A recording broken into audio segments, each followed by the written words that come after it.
Good evening, sir. Good evening. How are you all? Doing good, sir. Good. So last class हमने जो किया था आप सबने देखा होगा, वीडियो मैंने दिया था। जो जो नया आया है, नया कोई है अभी जो लास्ट क्लास नहीं किया? सर मैं नहीं किया सर। तो लास्ट हम लोग बेसिक डिस्कशन कर रहे थे, तो बेसिक डिस्कशन वाला क्लास मिस नहीं करना है, रिकॉर्डेड है, उसको देख लेना अगर नहीं देखा है तो, बहुत जरूरी। और सब लोग बैच में तो हो, देखो बैच में रहना है, ऐप में रहना है। ऐप का दो दो बैच है, मैं रिपीट करता हूँ, सबको दो बैच मिलेगा। एक टारगेट टेक्निकल जॉब का, एक आपका असिस्टेंट मैनेजर होगा तो एएम बैच मिलेगा, जूनियर मैनेजर का होगा जेएम बैच मिलेगा। और व्हाट्सएप ग्रुप में रहना है और टेलीग्राम चैनल पे, ठीक है। कभी कभी क्या होता है, कुछ इंफॉर्मेशन किसी एक चैनल पे देते हैं, टाइम नहीं मिलता है, फिर दूसरे में मिस हो जाता है, ठीक है। तो everybody should be aware of this. Okay.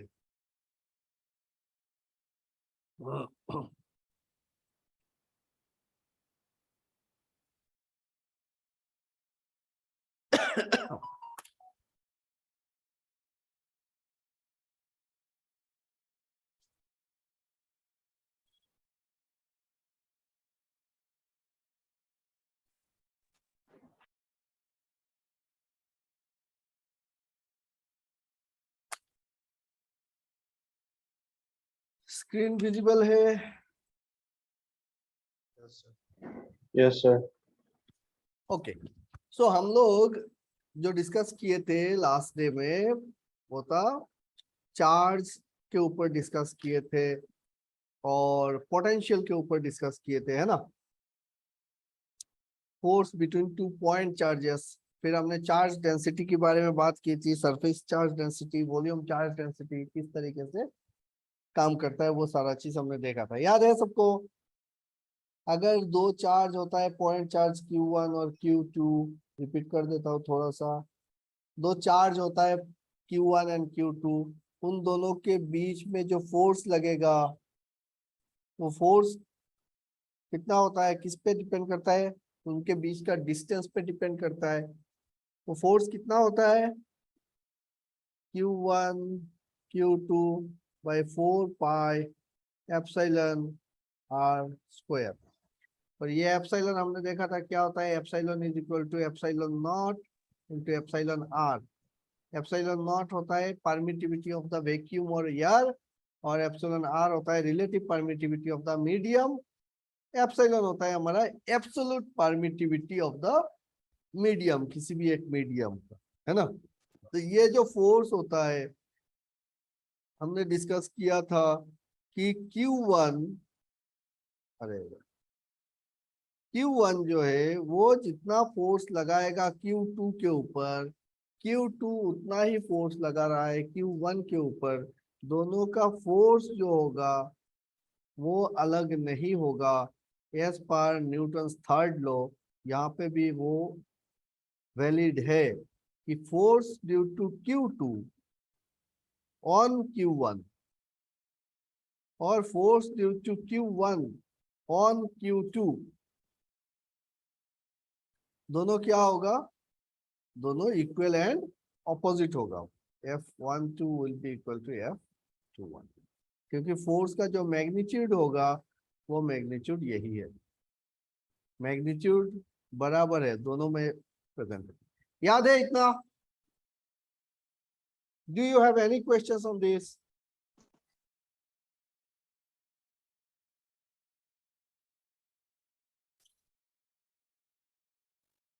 Am I audible? Sir class का शेड्यूल पहले से मालूम चलने से अच्छा होता है, मतलब मिस हो गया। क्या मिस हो गया? मतलब अभी आया, अभी शुरू किया है तो देखो, आप लोगों का क्लास रहेगा Monday, Tuesday, Wednesday and Thursday, ठीक है। 4 दिन रहेगा। अगर एक्स्ट्रा क्लास होता है वो पहले से बता देंगे। ये 4 दिन हम लोग क्लास लेते हैं, अभी 7:30 के बाद लेते हैं। 7:30 से 8:15 के बीच में चालू होता है, उससे पहले हम बता देते हैं कि कितना बजे चालू होगा, ठीक है। और कैलेंडर बनाने की कोशिश मैंने बहुत बार की है, कैलेंडर मेरा फॉलो नहीं हो पाता है, इसीलिए हमेशा कुछ ना कुछ कारण की वजह से वो कैलेंडर मिस होता है मेरा, ठीक है। एनीवेज मैं फिर से एक बार कोशिश करूंगा कि आप लोगों को कैलेंडर दूं और कैलेंडर के हिसाब से काम करना चाहिए। एक्चुअली मैं नहीं कर पाता हूँ। एनीवेज मिस नहीं होगा कुछ भी, ठीक है। फोर्स हो गया। फोर्स अगर पता है तो हमने क्या बताया था, इंटेंसिटी। ये हो गया हमारा फोर्स। समझना रे, इस चीज को समझ लो बढ़िया से। मैं बहुत एफर्ट देता हूँ इस चीज को समझाने के लिए, क्योंकि ये चीज काफी कंफ्यूज करता है लोगों को। यहाँ पे हमने क्या देखा था कि Q1 Q2 by 4 pi epsilon not epsilon r square, ये हो जाएगा मेरा फोर्स अगर किसी भी मीडियम पे रखा हुआ है। और अगर वैक्यूम पे रखा हुआ है, एयर पे रखा हुआ है चार्ज, तो फिर ये एप्सिलॉन नॉट से हो जाएगा। इतना तो क्लियर हो गया होगा। दूसरा चीज था इंटेंसिटी।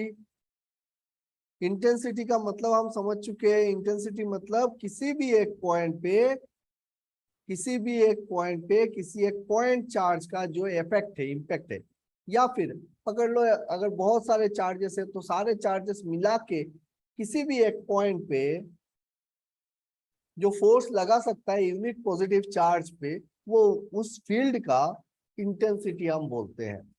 तो इंटेंसिटी निकालने का तरीका क्या है, intensity E is equal to F/Q। कि हमने कुछ चार्ज रखे, देखा उसमें फोर्स कितना लगता है, फोर्स को डिवाइड कर दिया, जितना चार्ज रखे थे, तो एक चार्ज पे, यूनिट चार्ज पे कितना फोर्स लग रहा है, वही होता है हमारा इंटेंसिटी। तो मिल गया हमको, कितना हो जाएगा, Q/4 pi epsilon not epsilon r square. Sir, हाँ, सर परमिटिविटी के बारे में सर और एक बार समझाइए सर। परमिटिविटी मतलब किसी भी मीडियम का कैपेसिटी पकड़ लो कि चार्ज को होल्ड करने का। अलग अलग मीडियम का अलग अलग कैपेसिटी होगा। पकड़ लो चार्ज का जो इम्पैक्ट रहेगा, अगर वैक्यूम में चार्ज है तो उसका जो इफेक्ट रहेगा, इम्पैक्ट रहेगा, चार्ज को होल्ड करेगा। अगर वही चार्ज आयरन में होगा तो कुछ दूसरा इम्पैक्ट होगा। अगर वही चार्ज माइका में रखोगे तो दूसरा होगा। तो मीडियम के हिसाब से चार्ज होल्डिंग कैपेसिटी या फिर चार्ज का जो इम्पैक्ट होता है वो चेंज होता है, फील्ड का इम्पैक्ट चेंज होता है। उसी चीज को हम डिफाइन करते हैं कि कौन सा मीडियम है। जिस मीडियम के ऊपर रख के आप इस चार्ज को रख के आप डिफाइन करना चाहते हो कि फील्ड क्या हो रहा है, इंटेंसिटी क्या हो रहा है, या फिर आपका पोटेंशियल डिफरेंस, पोटेंशियल क्या हो रहा है, जिस मीडियम पे रख के आप डिफाइन करना चाहते हो, उस मीडियम का जो कैपेसिटी है उसको हम डिफाइन करते हैं परमिटिविटी से। तो परमिटिविटी एब्सोल्यूट तो होगा नहीं, किसी ना किसी एक चीज के साथ आपको कंपेयर करना है। तो हम कंपेयर करते हैं किसके साथ, वैक्यूम के साथ। वैक्यूम या एयर में जो परमिटिविटी है उसके हिसाब से हम बाकी चीजों का अनुमान लगाते हैं कि उसका एब्सोल्यूट परमिटिविटी कितना होगा मीडियम का। तो हम किसी भी मीडियम का पकड़ लो, एक पेपर है तो पेपर का परमिटिविटी क्या होगा, माइका शीट है तो माइका शीट का परमिटिविटी कितना होगा, इस तरीके से डिफाइन करते हैं। और एप्सिलॉन को बोलते हैं absolute. Epsilon is equal to absolute permittivity of the medium. Of the medium मतलब आप कौन सा मीडियम यूज कर रहे हो, पेपर हो सकता है, माइका हो सकता है, एयर हो सकता है, वैक्यूम हो सकता है, कुछ भी। सो इसी को डिफाइन करते हुए हमने निकाला कि epsilon not into epsilon r, ये एप्सिलॉन आर हो जाता है आपका relative permittivity of the medium. तो रिलेटिव परमिटिविटी जो भी होगा वो कैसे डिफाइन कर रहे हो कि उसका absolute permittivity divided by absolute permittivity of the vacuum. So ये इसी तरीके से हम डिफाइन करते हैं परमिटिविटी को, और इसी को यूज करके हम लोग फॉर्मूला यूज करते हैं कि भाई चार्ज का इम्पैक्ट क्या हो रहा है। ठीक है, कोलम्स लॉ, जब कोलम ने बताया कि भाई फोर्स जो होगा वो फोर्स होगा Q1 Q2 के प्रोपोर्शनल और डिस्टेंस का स्क्वायर का इनवर्सली प्रोपोर्शनल, उसको कोई ना कोई एक तो कांस्टेंट से आपको मल्टीप्लाई करना था इक्वल करने के लिए। वो कांस्टेंट को अगर आप k पकड़ लेते हो, F is equal to k into Q1 Q2 by R square, तो ये जो कांस्टेंट k है वो किस चीज पे डिपेंड कर रहा है? तो वो देखा गया कि वो डिपेंड कर रहा है मीडियम पे, कौन से मीडियम पे रखा हुआ है, और उस k का वैल्यू हमने डिफाइन किया 1/4 pi epsilon. Hope I am clear now. Shanti? Sir हाँ सर हाँ सर। सो यहाँ से देखना बढ़िया से, इस चीज को उड़ा देता हूं। तो हमने फोर्स देखा Q1 Q2 by 4 pi epsilon not epsilon R square. हमने इंटेंसिटी निकाल दिया, फोर्स पता है तो फिर इंटेंसिटी पता है कि M बाई Q, एक यूनिट पॉजिटिव चार्ज पे कितना फोर्स लगा रहा है वो होता है इंटेंसिटी। तो ये हो गया मेरा Q by 4 pi epsilon not epsilon R square. अगर इंटेंसिटी पता है तो हम पोटेंशियल निकाल सकते हैं किसी भी एक पॉइंट पे, बताया था। पोटेंशियल मतलब क्या है? एनर्जी है, कितना एनर्जी स्टोर्ड है किसी भी एक पॉइंट पे। पकड़ लो यहाँ पे एक पॉइंट है और यहाँ पे एक पॉइंट है किसी भी मीडियम पे, और उस पॉइंट पे के चारों तरफ चार्जेस है, तो सारे चार्जेस मिला के उस पर्टिकुलर पॉइंट पे कितना एनर्जी स्टोर्ड है वो निकालना है। तो हम पहले निकाल लेते हैं एक पॉइंट चार्ज के लिए। तो पकड़ लो हम Q के वजह से, यहाँ पे एक पॉइंट चार्ज है Q, उसके वजह से कुछ डिस्टेंस पे एक पॉइंट है A, और उस पॉइंट पे पोटेंशियल कितना है वो निकालना चाहते हैं। तो उसको हम डिफाइन कर रहे हैं BA से, कि BA is the potential at that point. अब निकालेंगे कैसे, मेजर कैसे करेंगे? तो पोटेंशियल उतना ही होगा, एनर्जी उतना होगा कि अगर मैं बाहर कहीं से एक यूनिट पॉजिटिव चार्ज, क्या बोल रहा हूं, यूनिट पॉजिटिव चार्ज, उस यूनिट पॉजिटिव चार्ज को अगर मैं यहां से उठा के यहां पे लाना चाहता हूं, तो ये जो पॉइंट है उस पॉइंट पे क्या करेगा, वो अपोज करेगा मुझको। अगर अपोज कर रहा है तो वहां पे ठेल के लेके जाने में जितना मेहनत मुझको करना पड़ रहा है, जितना वर्क डन करना पड़ रहा है, वो वर्क डन क्यों करना पड़ रहा है? क्योंकि वहां पे एनर्जी है, जितना एनर्जी है उसके अगेंस्ट में मुझको काम करना पड़ रहा है। तो मैं बोल सकता हूँ ना कि भाई इस पॉइंट पे जितना मैंने वर्क डन किया उतना एनर्जी वहां पे स्टोर्ड है, इसीलिए मुझको इतना काम करना पड़ा। तो हम कैसे निकालेंगे पोटेंशियल को? पोटेंशियल को निकाल देंगे BA is equal to work done on total charge. Work done on charge, unit positive charge, is my potential at any point. Clear? तो पोटेंशियल डिफरेंस क्या हो जाएगा? पोटेंशियल डिफरेंस मतलब, अब ये तो हो गया एक यूनिट चार्ज के लिए, लेकिन एक सिस्टम में बहुत सारे चार्जेस है तो सबका इंपैक्ट रहेगा। तो हम पोटेंशियल डिफरेंस का अगर जब बात कर रहे हैं तो डेफिनेटली एक पॉइंट तो है नहीं, बहुत सारे पॉइंट पे हो रहे हैं। अच्छा, इसको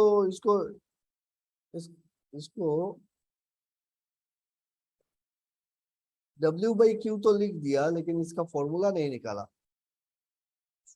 वर्क डन क्या होता है? वर्क डन होता है फोर्स इंटू डिस्प्लेसमेंट।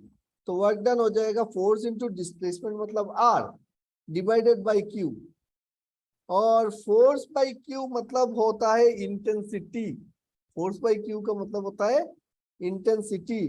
तो ये हो गया हमारा इंटेंसिटी E.R, और इंटेंसिटी का फॉर्मूला क्या पता है हमको? इंटेंसिटी मतलब हो गया आपका Q by 4 pi epsilon not epsilon r square, और ऊपर रह गया मेरा ई डॉट आर, ये वाला आर, तो आर और ये स्क्वायर कट जाएगा, तो मिलेगा मेरे को पोटेंशियल कितना, Q by 4 pi epsilon not epsilon r into are.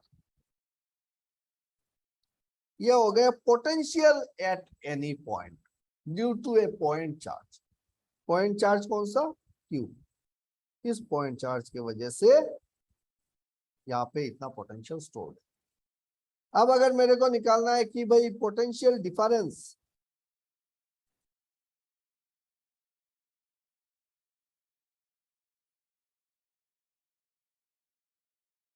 तो किसी भी एक पॉइंट यहाँ पे है, ए पॉइंट यहाँ पे है, बी पॉइंट, तो इन दोनों के बीच में पोटेंशियल का डिफरेंस कितना है वो मैं बोल रहा हूं, तो B A minus B B होगा, है कि नहीं।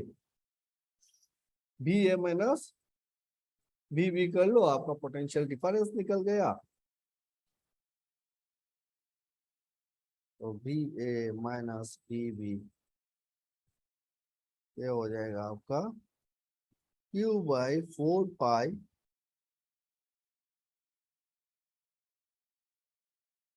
एप्सिलॉन नॉट एप्सिलॉन आर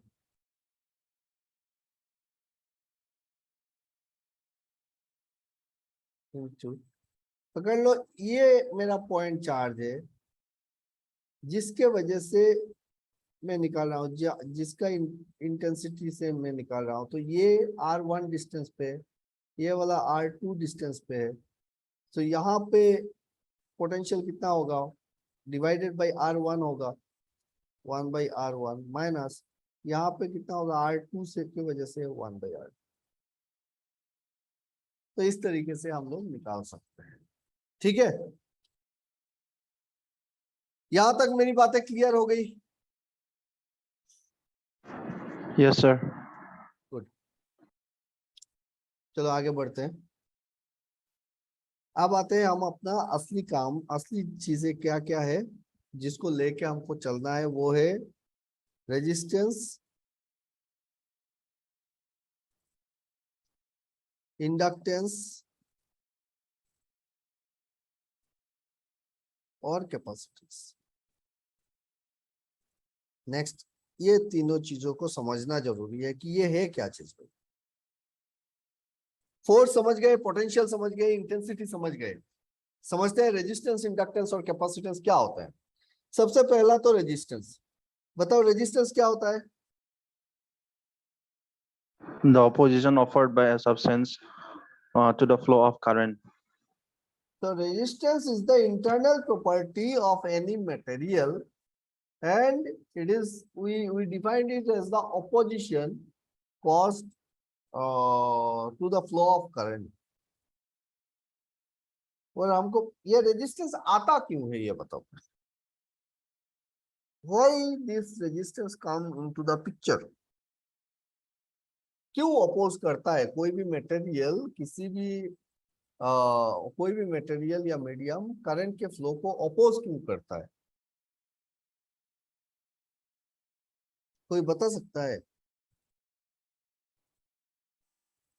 हम बोल देते हैं कि भाई ये इसका इंटरनल प्रॉपर्टी है, किसी भी मटेरियल का इंटरनल प्रॉपर्टी है। मेरा सवाल ये है कि भाई ये इंटरनल प्रॉपर्टी तो है, ठीक है मैं मान लेता हूं, लेकिन ये अपोज करता क्यों है?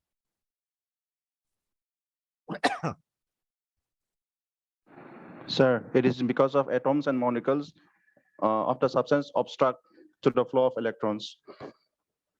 तो कोई भी मेटल कंडक्टर है तो उसके अंदर क्या है, millions and millions of atoms present है ना, बहुत सारे एटम्स है, millions and millions of atoms है। हम करंट फ्लो किसके थ्रू करता है, करंट फ्लो करता है कंडक्टर के थ्रू। जब कंडक्टर के थ्रू करंट फ्लो करेगा तो कंडक्टर क्या है, कंडक्टर वो है जो क्या करता है, फ्री इलेक्ट्रॉन्स देता है हमको। अब फ्री इलेक्ट्रॉन्स मतलब क्या है कि जो एटम है उस एटम से इलेक्ट्रॉन निकल गया, जब इस एटम से ये वाला इलेक्ट्रॉन निकल जाएगा, ये वाला इलेक्ट्रॉन जब निकल जाएगा तो क्या होगा, ये एटम क्या बन जाएगा, ये एक पॉजिटिव आयन बन जाएगा। इलेक्ट्रॉन को निकाल दिया मतलब बन गया पॉजिटिव आयन। तो सारे के सारे जो मेरे एटम्स है ना, वो एटम्स बन जाएंगे पॉजिटिव आयंस।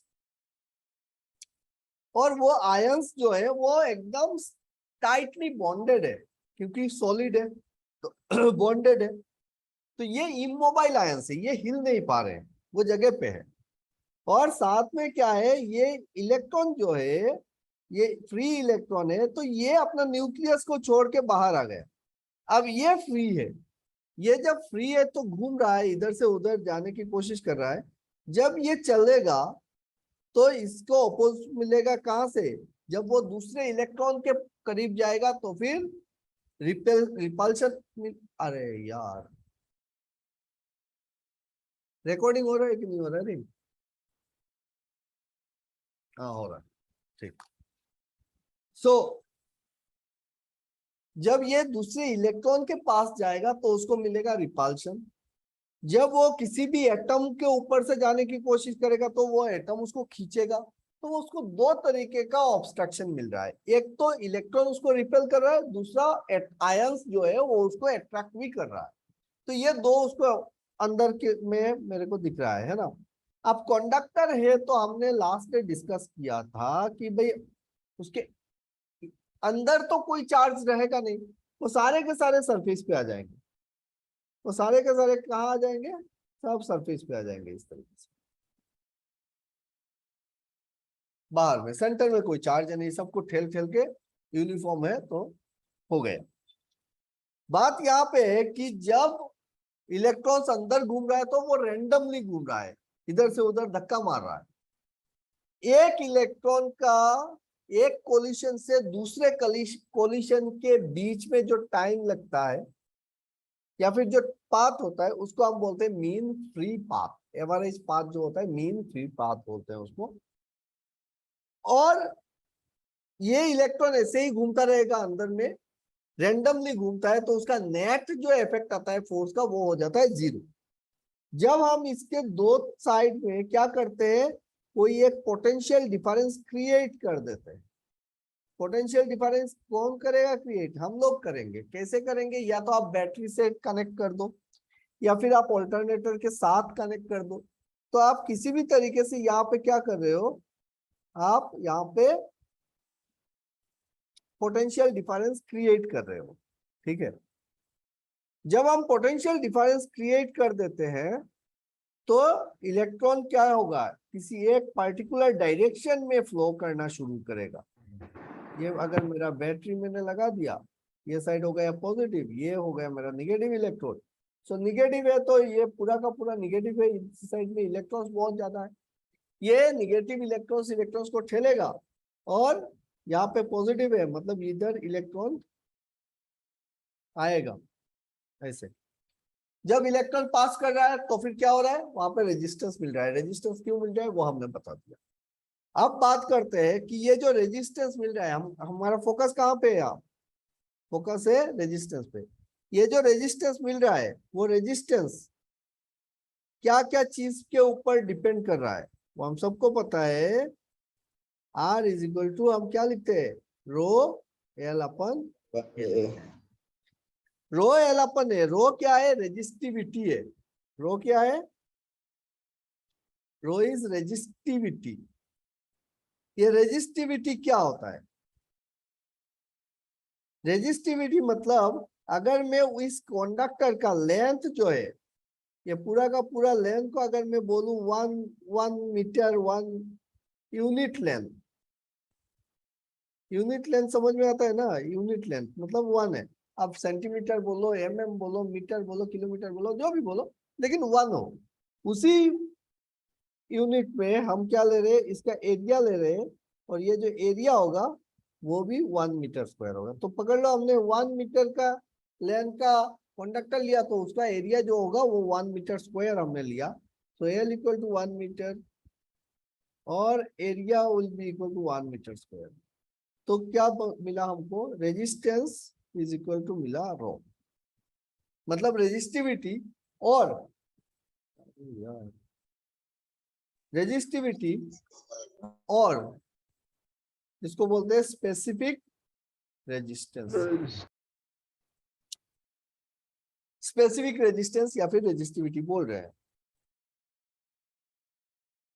क्या हो गया, 1 मीटर क्यूब या 1 सेंटीमीटर क्यूब, अगर लेंथ 1 मीटर है, एरिया 1 मीटर स्क्वायर है, इसका मतलब हम बोल रहे हैं ना कि 1 मीटर क्यूब, कि जिसका लेंथ 1 मीटर और एरिया हो गया 1 मीटर स्क्वायर, मतलब 1 मीटर क्यूब वॉल्यूम का जो रेजिस्टेंस होगा वही मेरा रेजिस्टिविटी है। किसी भी कंडक्टर का 1 मीटर क्यूब वॉल्यूम में जो रेजिस्टेंस मिलेगा मुझको वही मेरा रेजिस्टिविटी है, या फिर उसको मैं बोल रहा हूँ स्पेसिफिक रेजिस्टेंस। तो रेजिस्टिविटी और रेजिस्टेंस क्या क्या चीज के ऊपर डिपेंड करता है वो देखेंगे अभी। तो हमने देखा कि रेजिस्टेंस जो है वो डिपेंड किस पे कर रहा है, वो डिपेंड कर रहा है लेंथ पे। लेंथ बढ़ेगा तो रेजिस्टेंस बढ़ेगी, एरिया बढ़ेगा तो रेजिस्टेंस घटेगा। तो हमने देखा resistance is directly proportional to L, inversely proportional to area.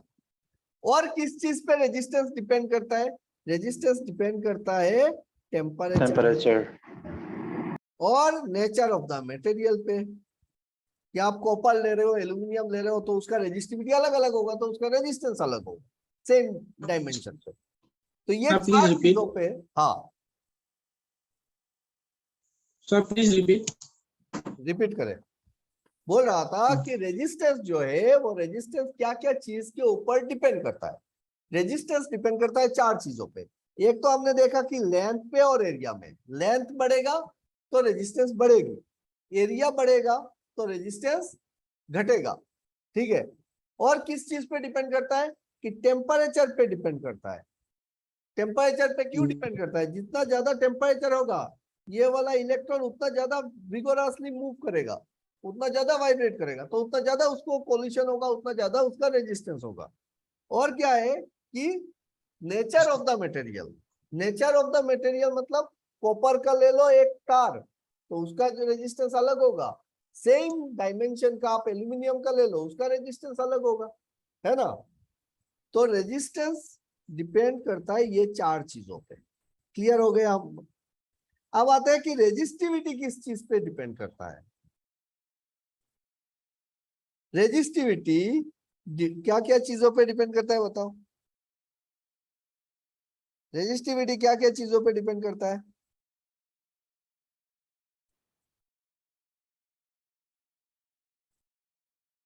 Resistivity depend करता है number 1 nature of the material पे, और नंबर 2 डिपेंड करता है टेम्परेचर ऑफ द मटेरियल।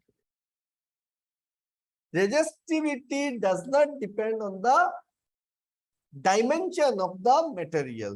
क्यों डायमेंशन पे डिपेंड नहीं करता है, अरे भाई हम तो बोल ही रहे ना 1 मीटर क्यूब। अभी आप 1 किलोमीटर लंबा कंडक्टर लो या 5 किलोमीटर लंबा कंडक्टर लो, उसका रेजिस्टिविटी जब निकालने जाएंगे तो हम उसको काट के 1 मीटर क्यूब ही बनाएंगे, या 1 सेंटीमीटर क्यूब ही बनाएंगे, या 1 किलोमीटर क्यूब ही बनाएंगे, और उसका रेजिस्टेंस को हम रेजिस्टिविटी बोलेंगे। समझ में आया बात।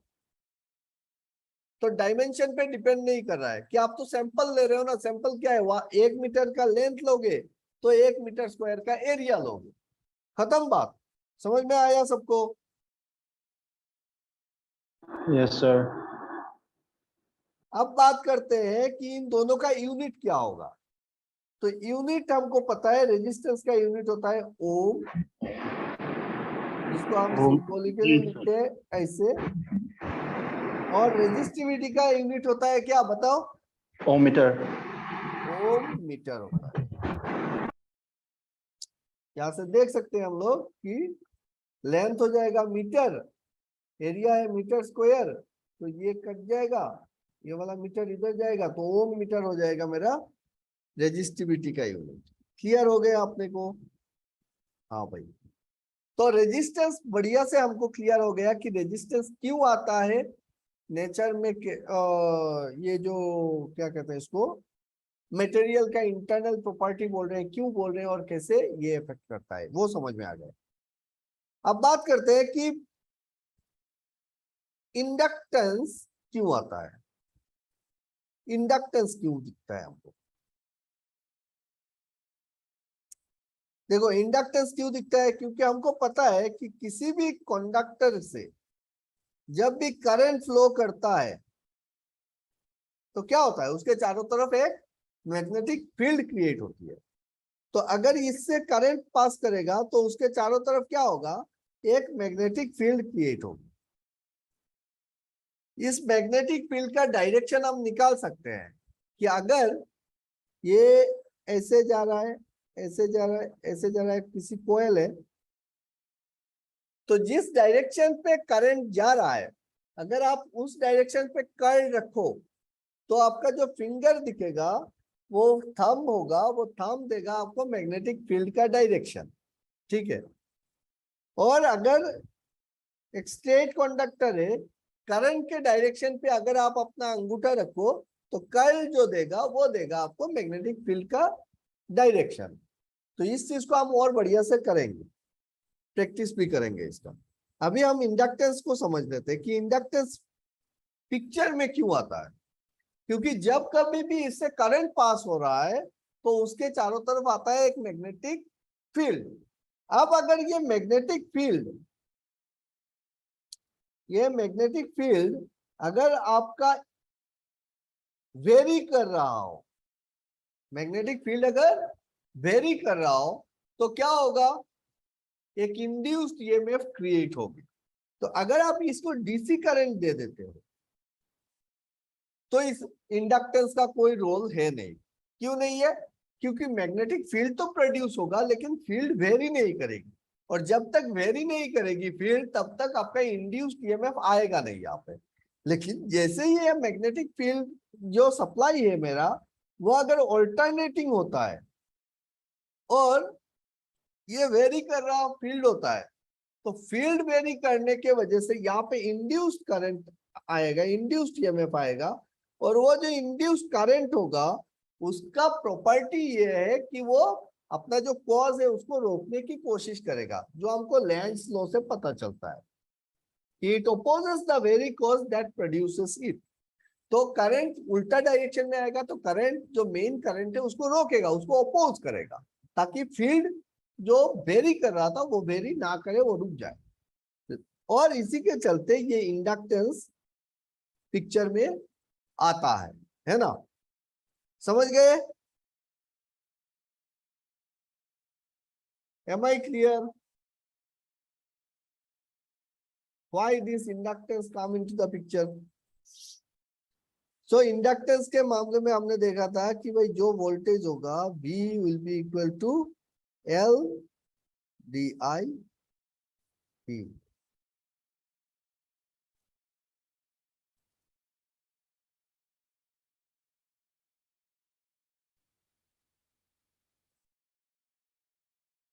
इंडक्टेंस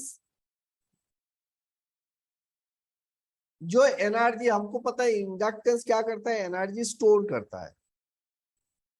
इंडक्टेंस जो एनर्जी स्टोर करेगा वो कौन से फॉर्म में स्टोर करेगा?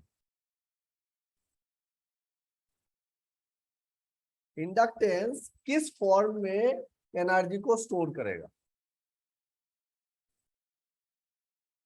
इलेक्ट्रिक फील्ड में या मैग्नेटिक फील्ड में? Magnetic. So inductance stores energy. Inductance stores energy in the form of magnetic field.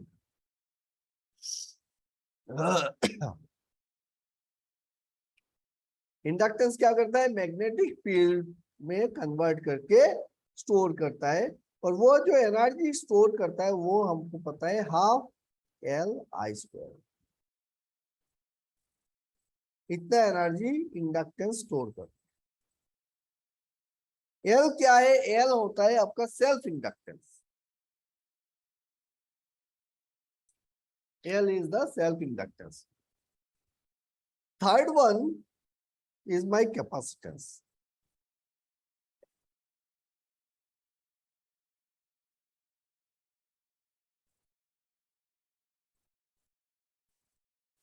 Capacitance.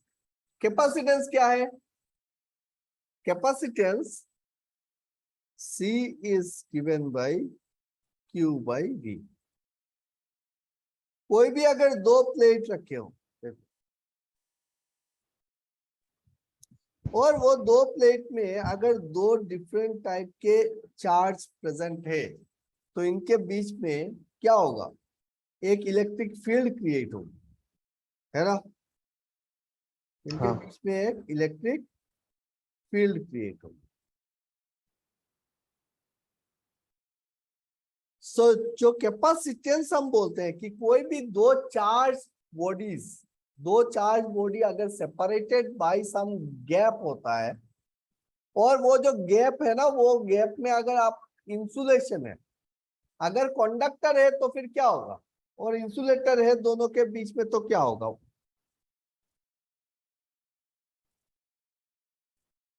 ये पकड़ लो, दो प्लेट है मेरा कैपेसिटर का, अगर मैं इन दोनों के बीच में कोई एक मटेरियल डाल देता हूं और ये जो मटेरियल मैंने दिया ये इंसुलेटर है तो क्या होगा, और ये अगर कैपेसिटर कंडक्टर है तो क्या होगा, वो बताओ मेरे को, उसका इफेक्ट क्या है।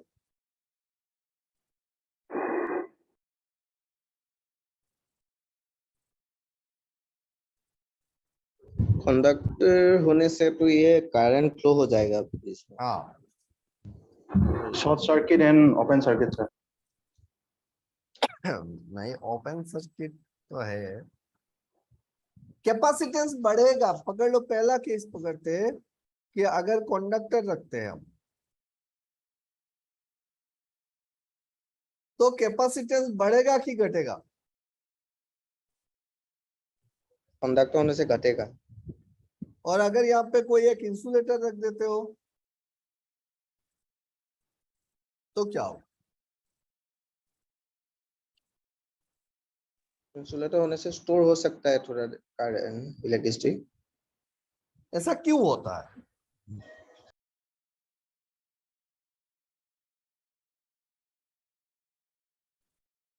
Why this happens? ये कंडक्टर में रख रहा हूं लेकिन कंडक्टर को टच नहीं करा रहा हूं, ठीक है, कि दोनों प्लेट में टच करेगा तो मैं बोल सकता हूं कि भाई करंट पास कर जाएगा। मैं अगर कंडक्टर को टच नहीं करा रहा हूं तो मेरा कैपेसिटेंस क्या होगा, और अगर ये दोनों प्लेट टच कर जाएगा तो ठीक है, मैं आपकी बात मान लेता हूँ कि अगर मैंने कंडक्टर को यहाँ पे टच करा दिया तो क्या हो जाएगा, चार्ज फ्लो हो जाएगा, करंट पास हो जाएगा, खत्म कहानी इसका। लेकिन मैंने इसको टच नहीं कराया, ठीक है।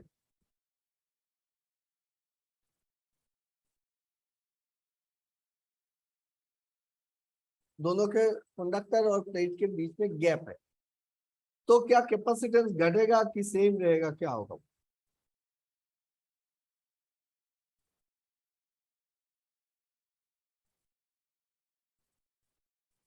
कि बढ़ेगा कैपेसिटेंस, क्या हो।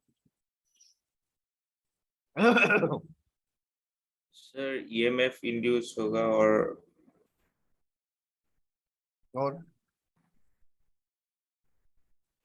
देखो, जब हम यहाँ पे प्लेट खाली प्लेट रखे हैं और बीच में क्या है, एयर है ना, यहाँ पे बीच में आपका एयर है, और फिर आप इसमें क्या कर रहे हो, एक मटेरियल डाल रहे हो। अब मटेरियल कंडक्टर हो सकता है, इंसुलेटर हो सकता है। अगर ये एक इंसुलेटर है, या फिर इंसुलेटर नहीं बोलेंगे, हम क्या बोलते हैं, डाइइलेक्ट्रिक बोलते हैं, है ना।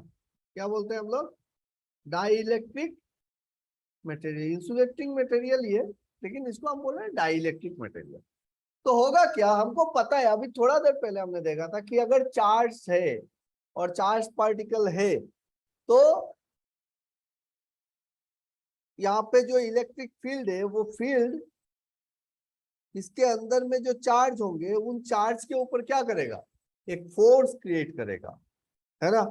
और वो फोर्स जो होगा, वो फोर्स होगा आपका Q इंटू ई, जो भी उसका फील्ड इंटेंसिटी होगा। और फील्ड इंटेंसिटी जितना है उस पॉइंट पे, इस पर्टिकुलर पॉइंट पे, मल्टीप्लाइड बाय द चार्ज वहां पे जितना है, ये Q अमाउंट ऑफ चार्ज यहाँ पे है, उतना फोर्स उस चार्ज पे लगेगा। सिंपल सी बात है ना। तो अगर फोर्स लग रहा है तो हमको क्या देखने को मिलेगा, हमको ये देखने को मिलेगा कि यहाँ पे ना आपका ये साइड निगेटिव चार्ज हो जाएंगे। क्या आपको डाइलेक्ट्रिक या इंसुलेटर में क्या हो रहा है कि इलेक्ट्रॉन्स जो है वो निकल के नहीं आ पा रहा है, लेकिन एक साइड शिफ्ट हो जा रहा है ना सारा का सारा। तो एक साइड शिफ्ट हो जा रहा है तो यहाँ पे सारे निगेटिव चार्ज डेवलप होंगे, और इस साइड में निगेटिव है तो इस साइड में पॉजिटिव चार्ज डेवलप होंगे। तो यहाँ पे निगेटिव चार्ज, यहाँ पे पॉजिटिव चार्ज डेवलप हो गए। ठीक है, अब बताओ अगर डाइलेक्ट्रिक मीडियम में अगर हम डालते हैं तो कैपेसिटेंस पे क्या इफेक्ट आता है?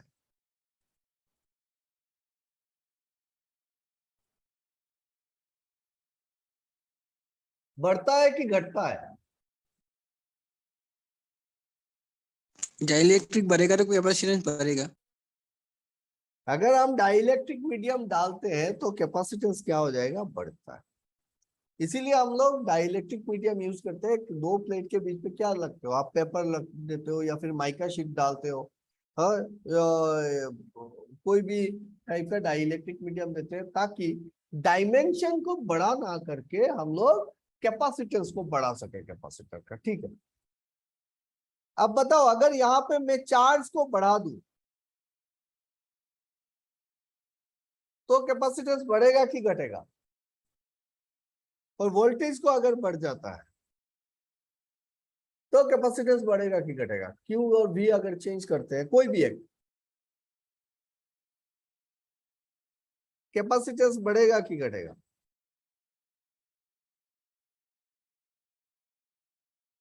अच्छा, चार्ज बढ़ने से तो बढ़ जाएगा। कैपेसिटेंस बढ़ जाएगा। अगर मैं Q को इंक्रीज कर रहा हूं तो कैपेसिटेंस बढ़ेगा। हाँ sir. Voltage increase, capacitance decrease.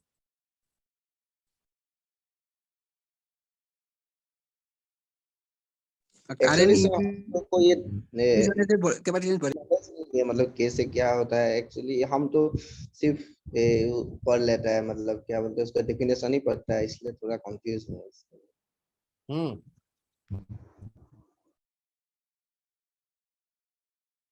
देखो capacitance of a capacitor, sir एक बात था, वोल्टेज इंक्रीज होने से क्या इंडक्टेंस बढ़ेगा? वोल्टेज इंक्रीज होने से इंडक्टेंस इंडक्टेंस किस पे बढ़ेगा। डिपेंड करेगा? चलो अभी कैपेसिटेंस का बात करते हैं फिर इंडक्टेंस पे चलते हैं। कैपेसिटेंस का अच्छा, बात ठीक है। करो। Capacitance of a capacitor, capacitance of a capacitor किस चीज पे डिपेंड करता है? चार्ज और वोल्टेज और क्या बताओ, किस चीज पे डिपेंड करता है? नंबर 1 पॉइंट बताओ, किस पे डिपेंड कर रहा है? क्या दिख रहा है आपको? डायरेक्टली चार्ज प्रोपोर्शनल, के ऊपर कितना charge store. So directly proportional to, charge गलत है, प्योरली गलत है। Directly proportional to area of the plate. Capacitance of capacitor does not depend on the charge or voltage. ठीक है, अब बोलोगे सर क्या बात कर रहे हो? दिख रहा है हमको C is equal to Q by V, और आप बोल रहे हो कि चार्ज और वोल्टेज पे डिपेंड नहीं करता है। भाई जितना चार्ज बढ़ेगा वोल्टेज भी बढ़ेगा, वही तो कैपेसिटेंस है उसका, तो रेशियो विल बी सेम, इसीलिए कैपेसिटेंस विल बी सेम। लेकिन कैपेसिटेंस अगर वेरी करना है तो हमको क्या करना पड़ेगा? उसका डायमेंशन चेंज कर सकते हैं। डायमेंशन क्या कैसे करेंगे कि एरिया ऑफ द प्लेट को हम बढ़ा सकते हैं, और क्या कर सकते हैं हम लोग? गैप बिटवीन द प्लेट घटा सकते हैं। we can decrease, sorry, depends on the gap between the plates, yes, inversely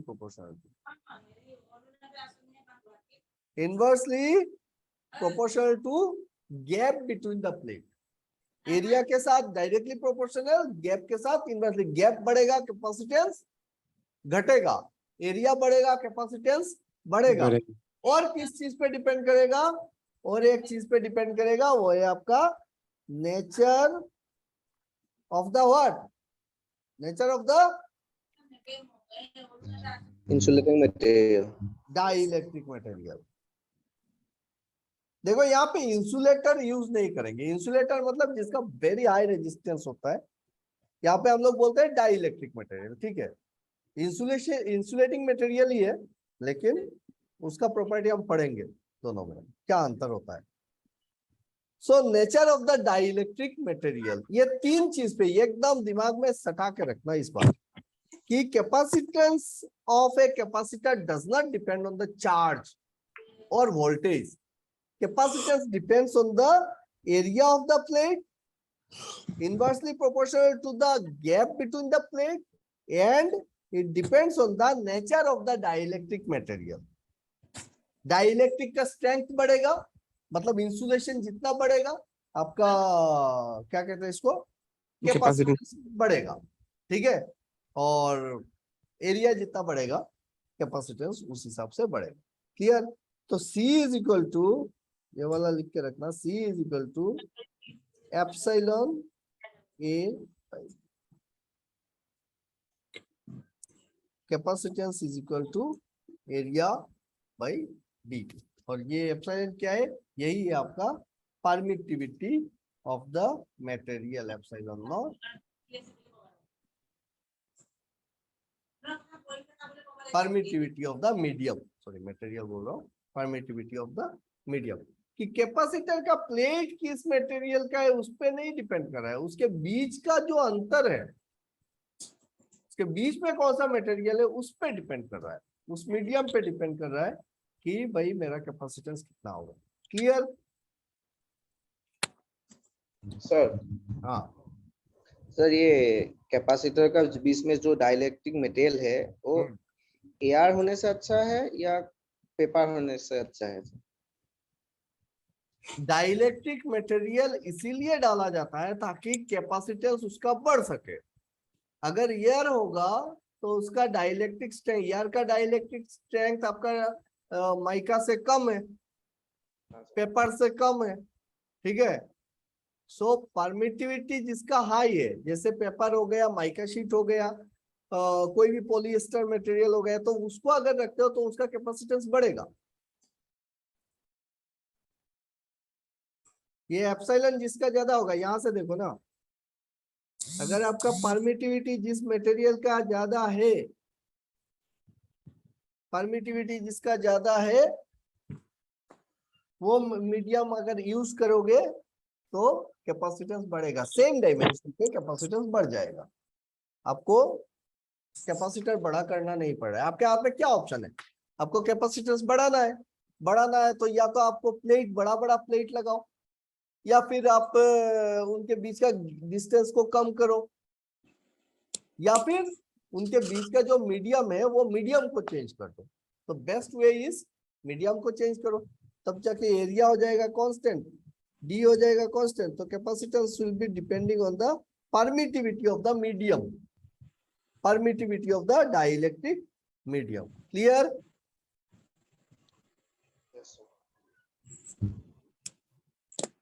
permittivity of the dielectric medium. अच्छा एक बात बताओ, दो प्लेट में लेता हूं, ये एक प्लेट है, बढ़िया से समझना,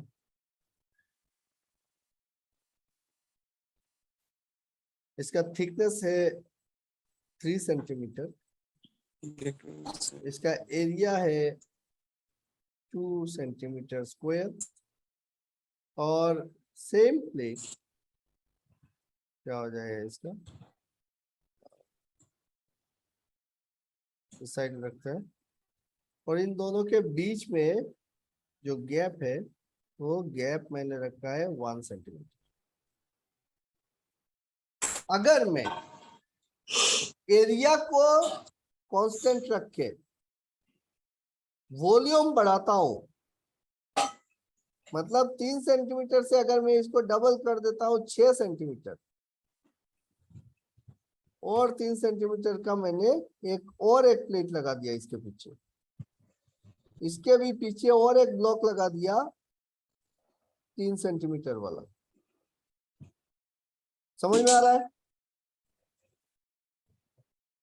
अब इसका ये विड्थ हो गया 6 सेंटीमीटर। 6 सेंटीमीटर। पहले इसका कैपेसिटेंस था से 10 माइक्रोफेराड। अभी इसका विड्थ बढ़ाने के बाद ये कैपेसिटेंस बढ़ेगा कि घटेगा, ये बताओ।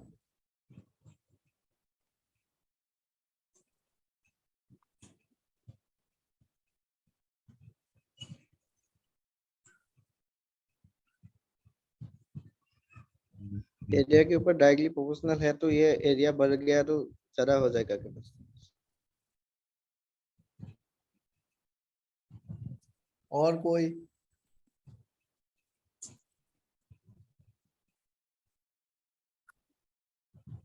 हाँ, एक ब्लॉक हमने लिया जिसका विड्थ था 3 सेंटीमीटर, एरिया था 2 सेंटीमीटर स्क्वायर।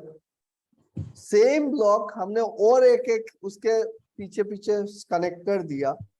अब उसका विड्थ हो गया 6 सेंटीमीटर दोनों साइड का, दोनों प्लेट का। तो मेरा कैपेसिटेंस जो था पहले था 10 माइक्रोफेराड, अब कैपेसिटेंस कितना होगा?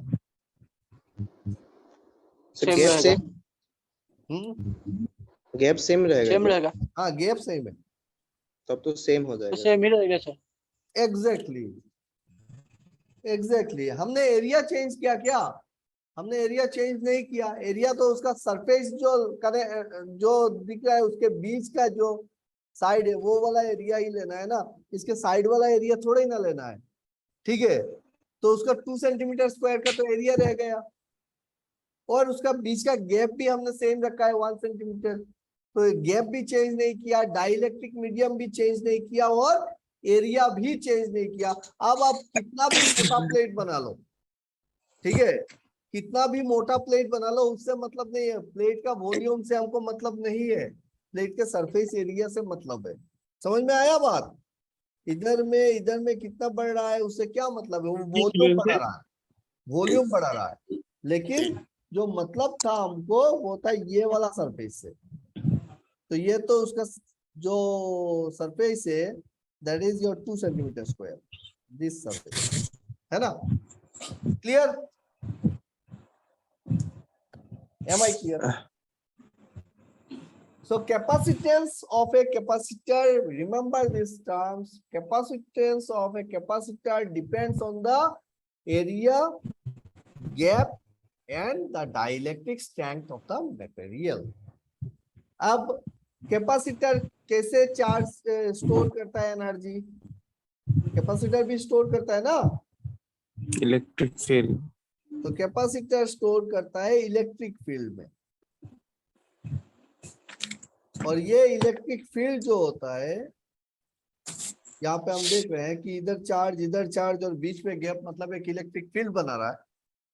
तो इलेक्ट्रिक फील्ड के हिसाब से स्टोर करता है। और कितना एनर्जी स्टोर करता है? हाफ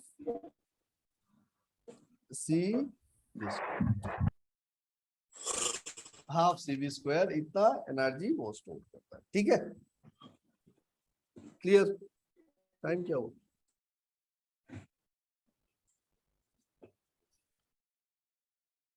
हाँ, कुछ समझ में आया?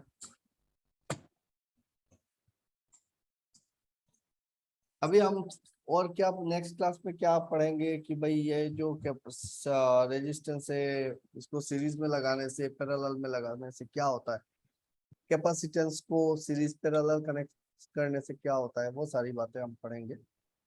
और जो बेसिक बातें हैं ये तीनों चीजों का वो हमने देखा, समझ लिया, है ना? और कुछ न्यूमेरिकल्स करेंगे। चेंजेस होने से, डायमेंशन चेंज होने से क्या क्या इफेक्ट आ रहा है, वो सारी बातें हम नेक्स्ट क्लास में देखेंगे। उससे पहले आप लोग थोड़ा सा बेसिक पढ़ लेना, जो भी है, जो पता नहीं थी हमें पता। क्लियर?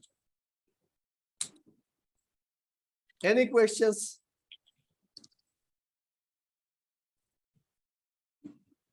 कोई सवाल है तो बोलो भाई।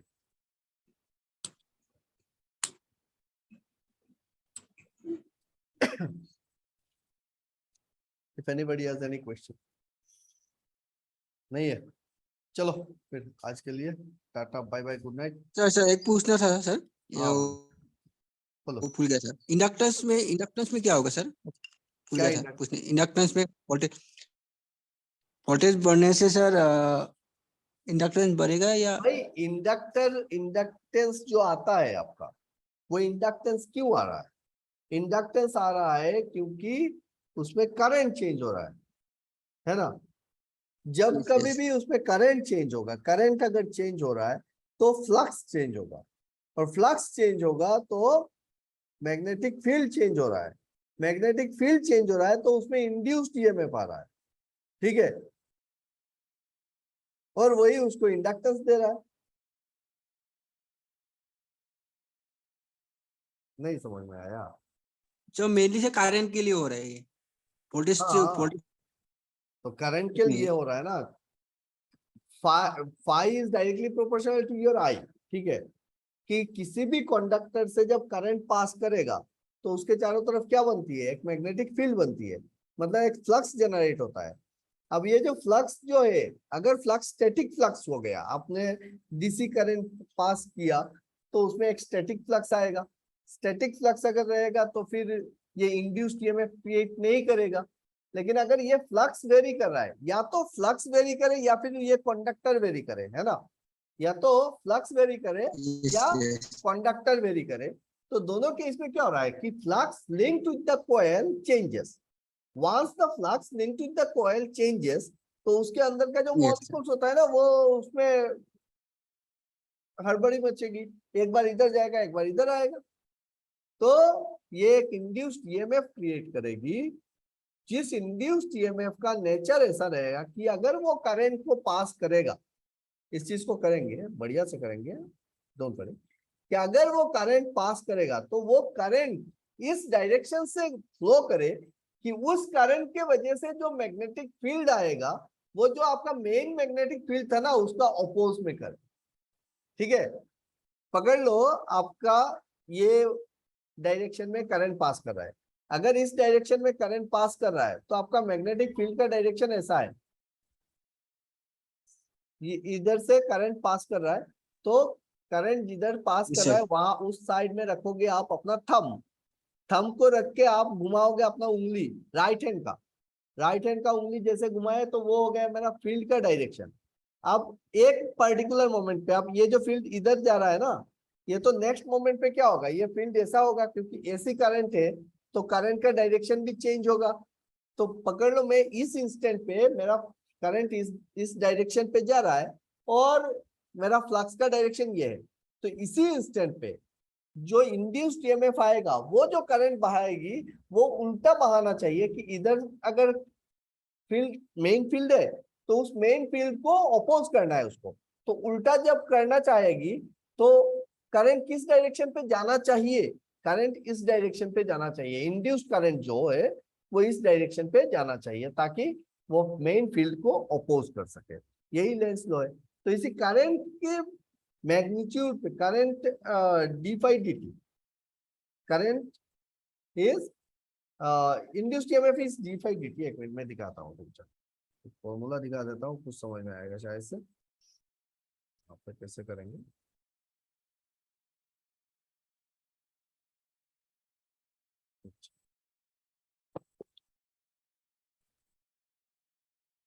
दो मिनट दे दो, इस बात को क्लियर कर ले।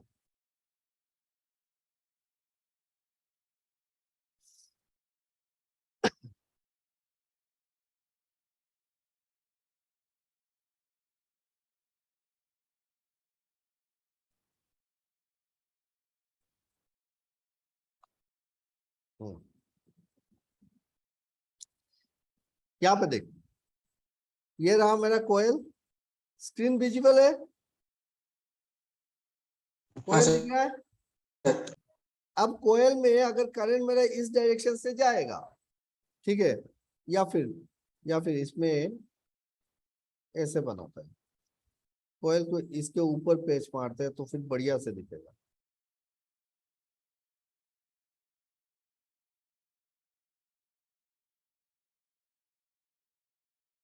ये मेरा कोयल है,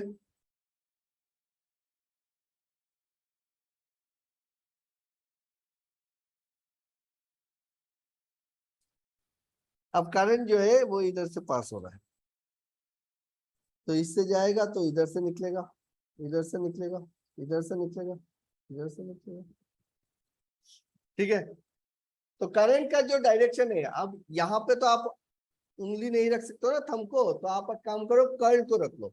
तो कर्ल को जैसे मैंने करंट के डायरेक्शन पे रखा हो, तो अंगूठा किधर है, इस साइड, ये होगा आपका फील्ड का डायरेक्शन, ठीक है, फ्लक्स का डायरेक्शन, जो फ्लक्स करंट के वजह से आया, मेन फील्ड फ्लक्स।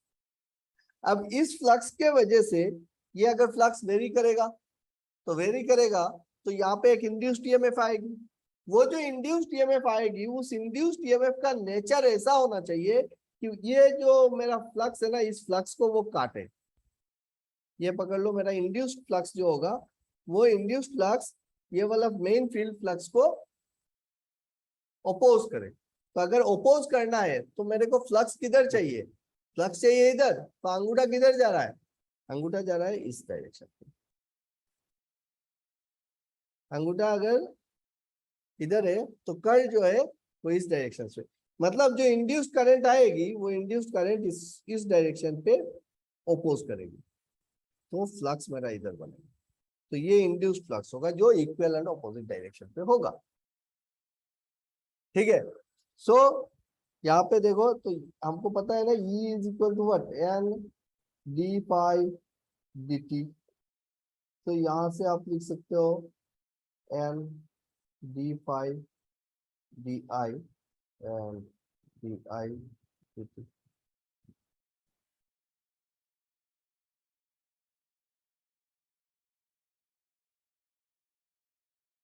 और ये D phi by D I क्या है, N D phi D I,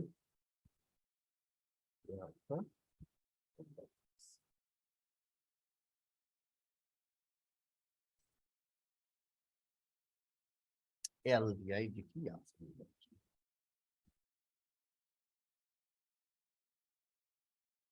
Number of turns into rate of change of flux with respect to current।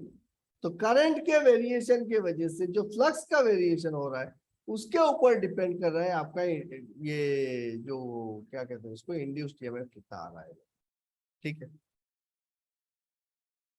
Clear.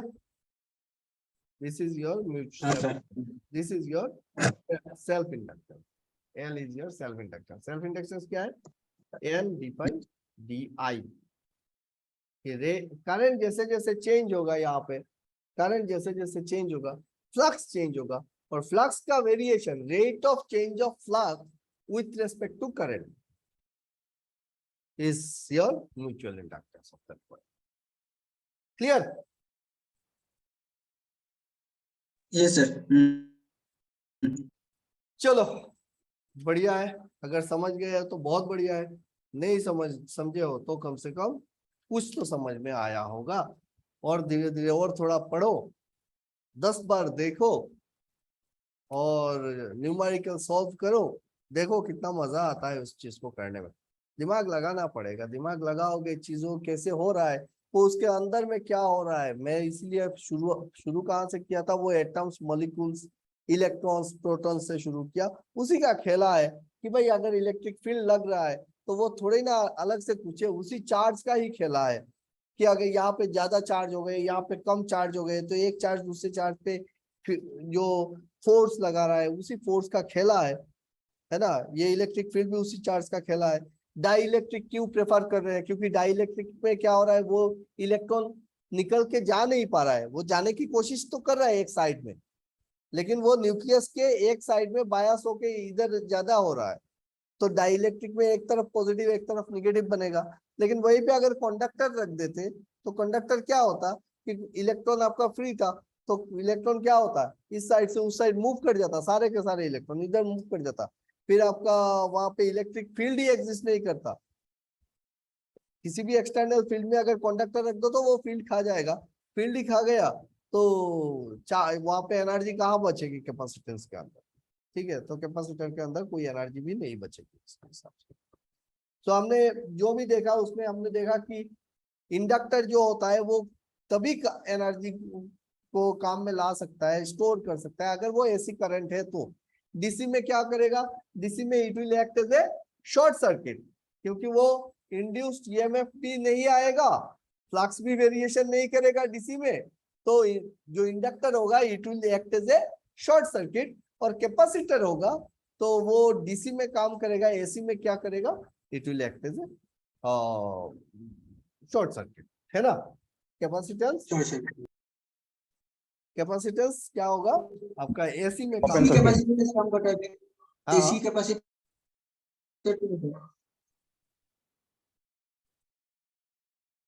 समझ में नहीं आया कौन क्या बोला। एसी सर, हाँ, एसी सर फैन में तो कैपेसिटर रहता है सर,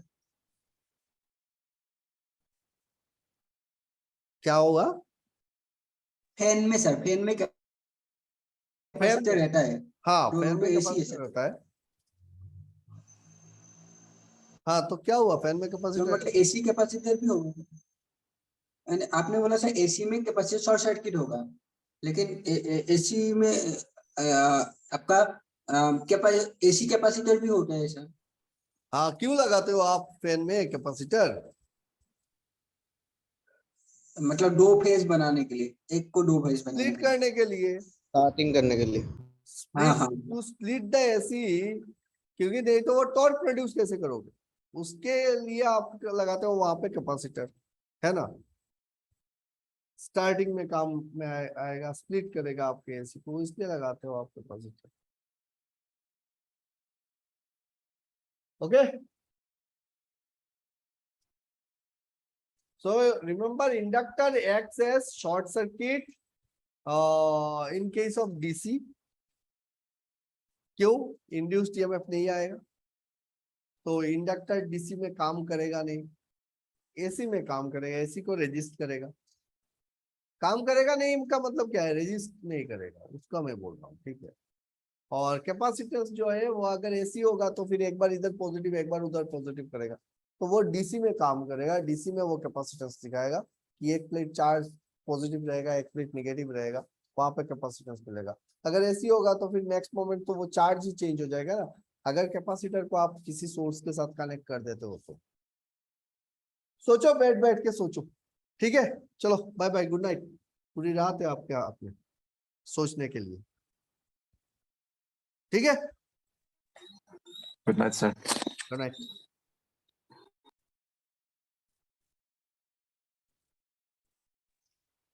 गुड नाइट।